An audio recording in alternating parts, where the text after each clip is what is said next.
Now, I want to go back to the Gutter Ballet album. So, what did you contribute to that record? Well, here's the thing. I was working with Dirty Looks in the studio recording their Turn of the Screw album, which I had actually written a couple riffs on that were on the title track and one other song. And I recorded the basic tracks with the drummer, but me and the singer were kind of beating heads with each other. And he was like, play things my way or no way. And I'm like, well, I'm going to be playing things no way. So I got out of that band. And then Sabotage called me up to play, and Gutter Ballet was done. The record was done. And Chris and John, Chris in particular, said, you can go and play things. And I was like, dude, you got the record finished. I don't need to redo what you did. It's going to sound the same. And at that point in time, again, rookie move, if I would have just went in there and played rhythms on all the tunes or a track or two on at something, people wouldn't bitch and say, oh, I didn't play. But I was my choice not to play. And that's like where another one of these things where it's like, dummy, because Yeah. you realize in that situation, you don't realize, but 30 years later people were like, oh, fucking Caffery didn't even play on the album. It's like, yeah, because fucking Caffery was an idiot. There's a lot of people who were in Iron Maiden who didn't write any of those songs, that played Yep.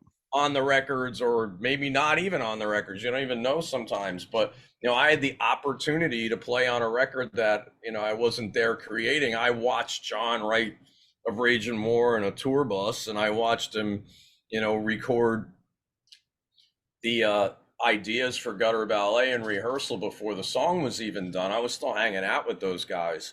I remember when John brought When the Crowds Are Gone to Paul, and he started listening to that, and Paul just freaking, his light bulb went on in his head on what to do with that song. And I was around through a lot of the creative process, and they just were like, you can play. And I was like, nah, the only thing on that record that really got recorded after the time when they asked me to join was Silk and Steel. And, Chris didn't play the rhythm on Silk and Steel. That was played by another guitar player. And Paul wanted Chris to do his lead, and Chris didn't want to fly into New York to do the solo. So Paul called him up. He said, I want you to do this. And I'm in New York City with Chris Oliva, and he goes in the studio. He goes, O'Neill, you have one take. He looked at Paul. He says, you get one take.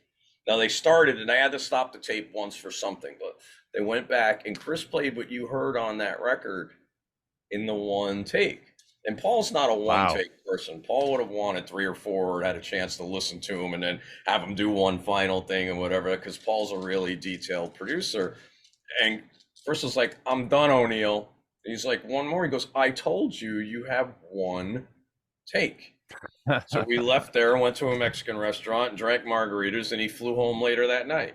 Oh He my flew up God. that day, recorded his solo, went back to the airport, and flew home that night. And that's, that was what he wanted to do with that tune. And that had gotten done. But, I didn't necessarily feel, like I said, bad about it. I was in the artists. I was with Gary Smith going over ideas for the cover art. We was putting the ghosts here, and when the guitar was finally put onto the piano, that decisions about that kind of art were things that we were all talking about, and things to do that were going to make that cover cooler. And I was there with Gary doing art that wound up on our scrims on the stage and designing t-shirts. And we all were just existing like a band at that point. I was kind of staying with the drummer Steve at he had an apartment on Indian Rocks Beach down there, so I was staying down at the beach, and I would go out and hang out every night. Sabotage was the talk of the town in Tampa, so it was a lot of fun to be able to go out to the rock clubs and be in that band. And so that's basically where that was with Gutter. And then we did the videos and the photo shoots and all those things. So at that point in time, the record wasn't even called Gutter Ballet. It was Oh. called Temptation Revelation. It Hmm. was going to be the name of the album, and it had a different song order. And I actually have a little piece of a sticker or something that says Sabotage, Temptation, Revelation coming soon. And Wow. when Paul heard Gutter, and he heard the way that progressiveness was in the music with the keys and that song, and then he wanted Paul O'Neill wanted that to be the first video, he really changed everything over and said, "Look, we're gonna, let's call the record Gutter Ballet." I mean, Paul was a producer, but he was kind of, like a producer that worked like a band member. He was like the sixth Beatle, so it's like Hmm. we're in there, and it became Gutter Ballet, and that, a lot of people don't know that. So it's like I said, I easily could have played stuff on it. The funny thing is, when you listen to Japan Live '94, I did some of the rhythms on that, which people don't even know. So it's like I played on Savatage records people don't even know about. And then when Final Bell was done, obviously Chris Oliva couldn't replace any of his rhythms. We went to mix that record, and Chris had delay on his guitars a lot. And when me and him were playing together, it was easy to make the mix because we were side to side. But when it went to a guitar solo and Paul tried to put him up in the middle, if you didn't put him in the middle, there was no lead out of one side. So it became like an old Van Halen album, where you lose when he goes to play lead, if you have the wrong speaker on, you hear just bass, there'd be no solo. So we were trying to figure out how to make it work, and it really wasn't sounding right. They tried to stereo my existing guitars and dump them kind of in the background of left and right, and that really wasn't working. So Paul said to me, he goes, "Would you mind re-recording 2 rhythm tracks for every song?"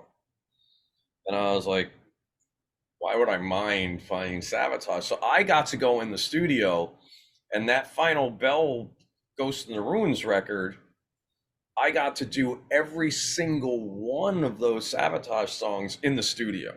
Wow. I myself, with the engineer for the most part, Paul would come in and out.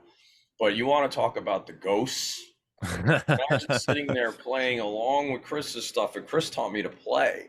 And I was doing stereo rhythms for Gutter Ballet, for Rage and More, for Hounds, for Mountain King, for Sirens, for all the. So not only did I get a chance, in theory, to play on Gutter Ballet, I played on all those records as not just a live thing, which I did tours with Chris. I did, to me, Ghost in the Ruins, it is a live record because of Chris, but for me, it was a chance for me to play with him in the studio for all those songs. And you want to talk, Wow. like I said, about the ghosts, I sat in that studio room and played all those tracks, and that's how the mix of that record was able to work. So when you listen to that album, you're hearing a stereo me that was recorded in the studio to go with Chris's guitars. Like I said, obviously you couldn't replace Chris. He was pretty much perfect every show anyway, but that was done in the studio. John eliminated some swears that were not in the lyrics, and then I did the intro, the deep voice that says "from Tampa, Florida." I used to do Yeah. that live, Oh, so I did wow. that in the studio. We probably eliminated some of my jokes and swears because I used to do a funny one every night to make the band laugh. But yeah, that was what that experience was. So that live record's always really really special to me. When I go, if I'm posting something on the internet and I see a picture from the Gutter Ballet time, I don't put the Gutter Ballet recording from the studio on. I'll always put the one from Ghost in the Ruins on, because that to me is just, it was Wow. my opportunity to make up for saying, you let that record get out without you. It's like I wasn't, I didn't let that stuff get out without me. So, and like I said, we were cleaning up and doing the stereo stuff for Japan Live, and the same thing was done with that, except with Japan Live, there was times when Oliva was playing keys, so there was no guitar, so I had to add guitars, and there was things with that. But me and John did that together, in the studio. I did that with Oliva because I didn't want to sound too different than him, when he was doing his rhythms. So we fixed that up. So I'm on, like I said, I'm on a Sabotage record and nobody knows about. And actually, the guitar solo section for Taunting Cobras is a Dr. Butcher riff. So I'm kind of on the Handful record Oh. in that way. So, and there was, I think, there was a riff on the Edge of Thorns record that was mine too. I forget which one it was. Wow. You know, just ones that you were writing that the Lever brothers would take and be like, "That's that fucking my riff." And so, you know, and you just have it, and they're like, "Oh wow, I forgot." Like, yeah, you forgot. It's because, but it's just funny.